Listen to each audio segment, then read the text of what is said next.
Hello बच्चों, चलिए प्रश्न पढ़ते हैं। शब्द असिस्टेंट से एक अक्षर यादृच्छिक रूप से चुना जाता है तथा दूसरा अक्षर यादृच्छिक रूप से शब्द स्टैटिक से चुना जाता है। दोनों अक्षरों के समान होने की प्रायिकता है। हमारे पास विकल्प दे रखे हैं 1/42, 13/90, 19/90 और इनमें से कोई नहीं। चलिए पहले मुख्य अवधारणा की चर्चा कर लेते हैं। इस प्रश्न में मुख्य अवधारणा क्या रहने वाली है?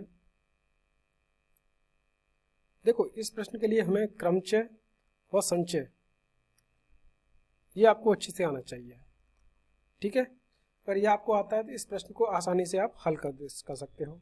तो देखो, यहाँ पे असिस्टेंट मुझे शब्द दिया हुआ है। अब इस असिस्टेंट में कितने शब्द हैं? यहाँ पे हैं आपके 9 अक्षर और यहाँ पे स्टैटिस्टिक्स में आपके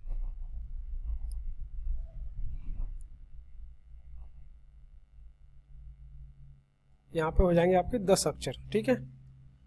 अब देखो, यहाँ पे ए आई है। अब इसमें दोनों शब्दों में समान अक्षर कौन से हैं? समान अक्षर, क्योंकि उसी की प्रायिकता तो निकालनी है हमें। समान अक्षर इन दोनों शब्दों में कौन से हो जाएंगे? एक तो ए है, दोनों में है ए, और उसके बाद एस है, दोनों में है एस। आई है, आई भी है। टी भी है। उसके बाद ए तो ले लिया हम लोगों ने। एन नहीं है, तो ठीक है। ये चारों अक्षर जो होंगे वो दोनों शब्दों में समान होंगे। अब देखो, तो दोनों शब्दों में ए समान आने की प्रायिकता निकालनी मुझे सबसे पहले। तो वो कितनी होगी समान आने की प्रायिकता? क्या करूंगा? सबसे पहले असिस्टेंट से मैं एक शब्द चुनूंगा, एक अक्षर। तो ए यहाँ पे कितने हैं? 2 हैं, तो 2 में से मैं एक चुन लूंगा बटे कुल अक्षर कितने हैं? 9C1 हो जाएंगे, क्योंकि 9 है तो 9 में से एक चुनूंगा तो 9C1 हो गए। अच्छा, ये आ कैसे रहे हैं? यहाँ पे देखो, जब भी हमारे पास क्रमचय संचय में n वस्तुओं में से मुझे r वस्तुएं चुननी है। r वस्तुएं जब भी चुनता हूं तो उसके तरीके कितने होते हैं? तरीके यहाँ पे जो होंगे वो होंगे आपके NCR, ठीक है। इसलिए मैं लिख रहा हूँ यहाँ पे 2C1, 9C1, तो ये इसे यहीं से आ रहे हैं क्रमचय संचय से। उसके बाद यहाँ पे मल्टीप्लाई करूंगा मैं। क्यों? क्योंकि यहाँ पे स्टैटिस्टिक्स से भी मुझे शब्द चुनना है, ये अक्षर चुनना है, ए वाला। तो ए यहाँ पे भी है, कितना? एक ही है, तो एक में से एक चुन लूंगा मैं। और टोटल कितने यहाँ पे? कुल अक्षर यहाँ पे 10C1, यानी कि ये हो जाएगा 2/9 इंटू 1/10, यानी कि 2/90। अब यहाँ पे देखो, अगर मुझे यहाँ पे एस देखना है, तो यानी एस समान होने की प्रायिकता क्या होगी? दोनों शब्दों में एस समान आने की प्रायिकता कितनी होगी? वही चीज है।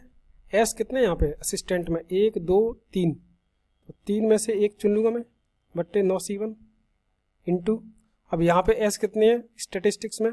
1, 2, 3, तो इसमें से 3 में से एक चुन लूंगा। और यहाँ पे सब अक्षर कितने हैं?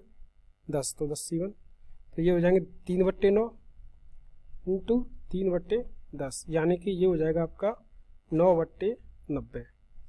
अगर मुझे यहाँ पे आई देखना है, आई समान आने की प्रायिकता कितनी होगी?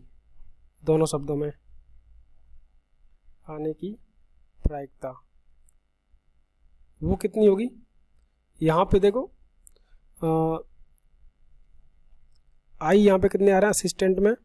एक ही है मेरे हिसाब से, तो यहाँ पे एक ही होगा 1C1 बट्टे 9C1 इंटू स्टैटिस्टिक्स में आपका आई कितना है? 1 और 2, तो 2 है यहाँ पे, तो ये 2C1 बट्टे 9C1 कितना हो जाएगा? 1/9, सॉरी यहाँ पे 10 होगा ना, क्योंकि 10 अक्षर है यहाँ पे स्टैटिस्टिक्स में।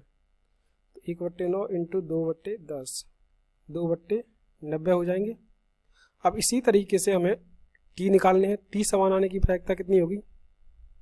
यहाँ पे टी समान आने की प्रायिकता वो कितनी हो जाएगी? यहाँ पे टी है कितने असिस्टेंट में?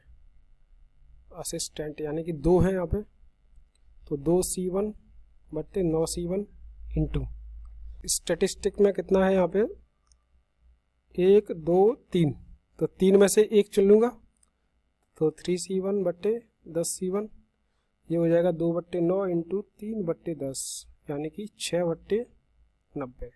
अब यहाँ पे अभीष्ट प्रायिकता क्या हो जाएगी, यानी कि चारों स्थितियों को अगर हम लोग एक साथ लें तो कितनी प्रायिकता होगी,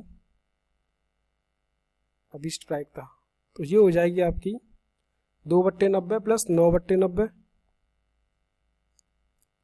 प्लस 9/90 प्लस 2/90 प्लस 6/90, कितनी हो गई, 2 9 2 11, 2 13 और 6 19, 19/90 उत्तर हो जाएगा। तो कौन सा विकल्प सही है, विकल्प सी जो होगा वो सही माना जाएगा।